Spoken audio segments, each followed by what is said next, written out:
I think prescribing them would be a huge mistake and an extremely dangerous precedent.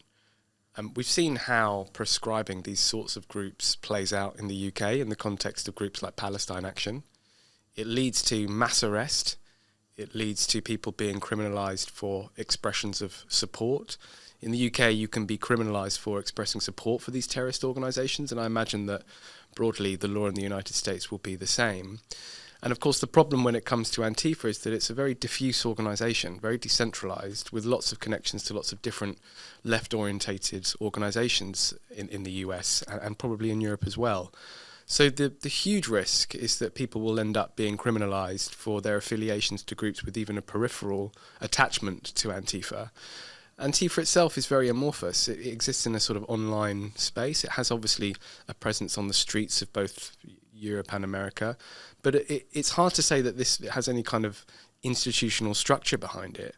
It's not like the kind of terrorist organisations that you might think more appropriate to prescribe, people like Hamas, maybe the IRA. These are organisations with a structure and something that you can identify. And Antifa, I think, is just more decentralised.